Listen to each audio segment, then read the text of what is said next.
to share with you what I call the kingdom keys for success. We are about to go through some crisis in this country and every country. Some of you will lose your job. Some of your business will collapse. Some of you will have downsizing and right-sizing. Some of you will have problems trying to keep your house. And some of you are going to actually lose your capacity to generate income. And I've been sent here by God, perhaps just among the other leaders, to tell you, look, if you're going to make it through the crisis, you have to focus on management.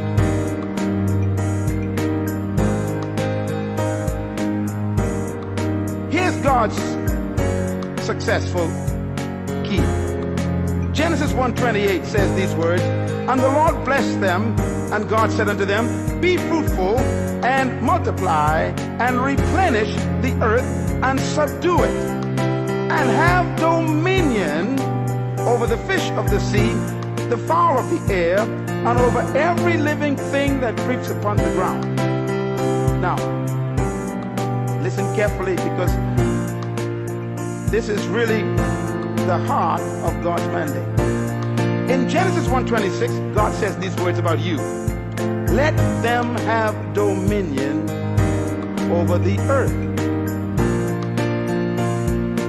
In Genesis chapter 1 verse 28, God tells us how to do it.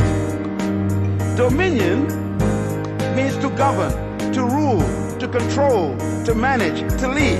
Now in verse 28, he tells us how to dominate the earth. He gives us the process. Please get your pen. You're going to write these down, because anyone who wants to dominate in the earth will have to follow God's simple process.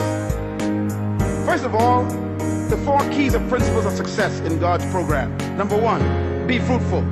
God never said to be seedful. The first command God gave man was to be what? Fruitful. It's impossible to produce fruit unless it was preceded by seed. God will never demand what doesn't exist already. So God's first command is to be fruitful. Now when I look at the word fruitful in the original Hebrew, it does not mean to have children. It shocked me. For example, if having children was the essence of God's command, then Abraham didn't do a good job with just one legitimate child.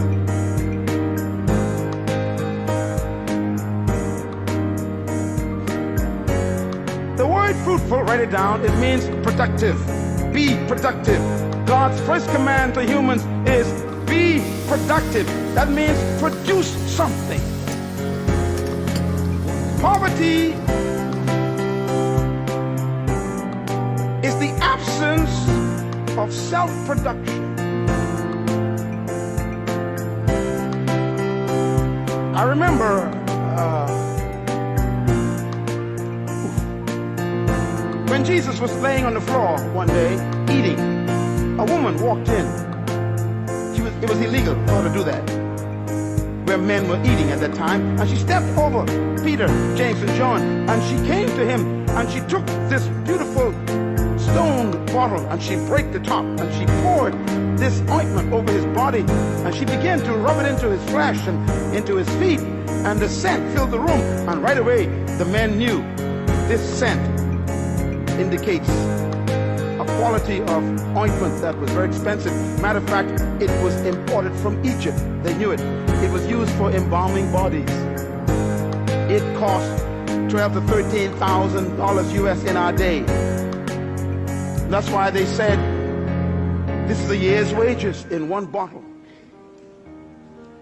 And they complained to him and said, sir, why do you let this woman waste this precious money on your body? Jesus said something very important. They said it could have been given to the poor. His answer was, the poor you always have with you. Now when I look at the word poor there, it shocked me. It doesn't mean those who lack. It means non-productive ones.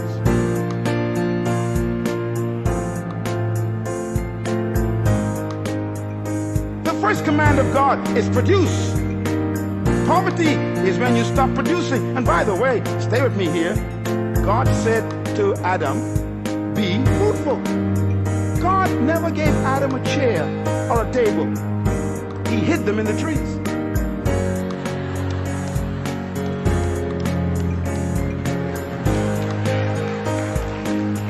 God never gave man shoes. He hid them in the cows.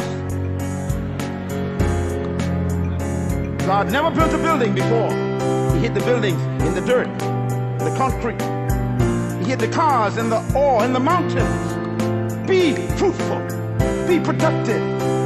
The future of Australia is not in America or England. It's in Australia. The capacity to produce is right here. Poverty is a lack of creativity, not a lack of resources.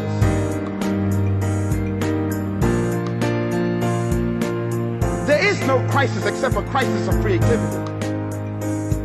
No money has left the planet. No matter what they say around the world, no money went to the moon, no money went to Mars. It's all still here. And it will be attracted to creativity because crisis creates creativity and innovation. It is those who are productive that will attract resources.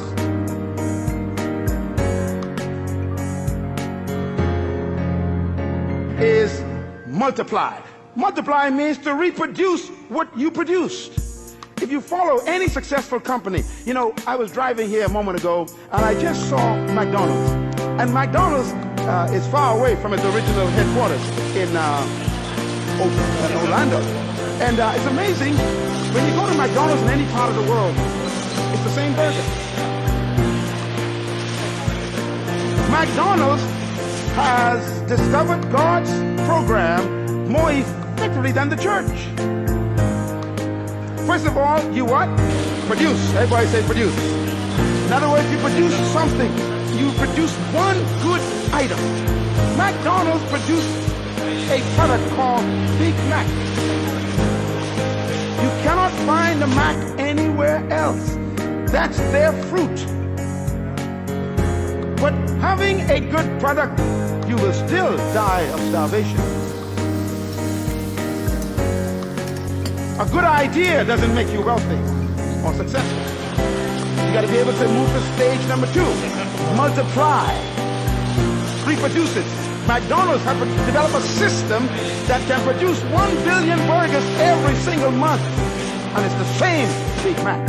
In China, in Ukraine, in Mexico, it's the same burger. In the Bahamas, in Jamaica, in Trinidad, in London, it's the same burger. Why? They have learned to move God's second stage. They produce and then they reproduce.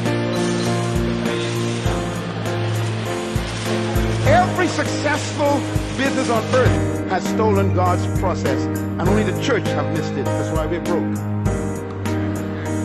Microsoft, Bill Gates produced one good fruit. And then he put the system in to multiply it. What you cannot reproduce will die.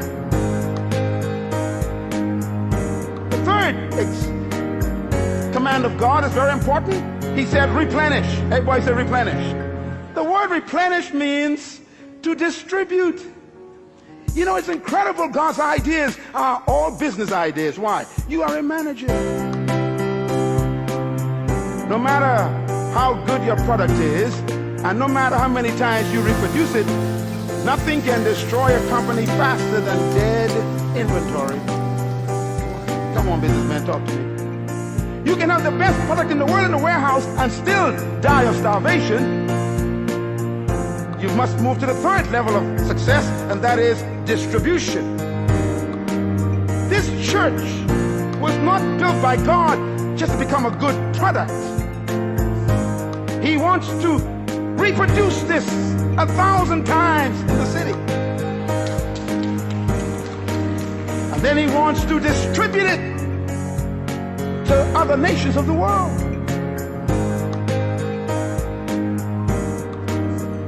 Any company, anywhere in the world, who are successful have followed God's program. The fourth level of God's success management program is, he said, subdue. Subdue means to control the market. You know, McDonald's have no interest in competition. They are after domination. If you are in business and you don't have a plan to dominate the market, get out of the business.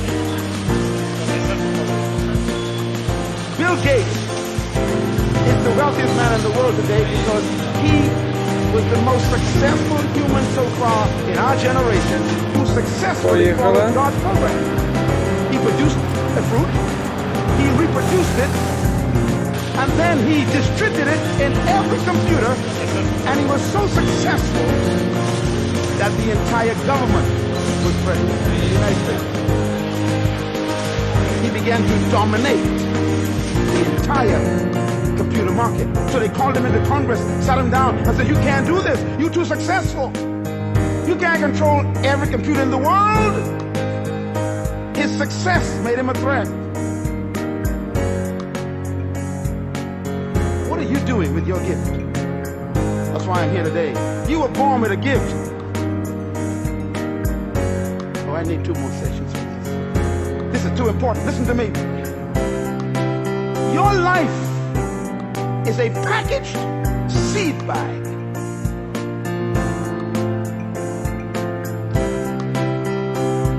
Subdue, control. And God says if you follow these 4 principles, be fruitful, produce your gift, your product, multiply, reproduce it, replenish, distribute it, subdue, control the market, the result will be dominion.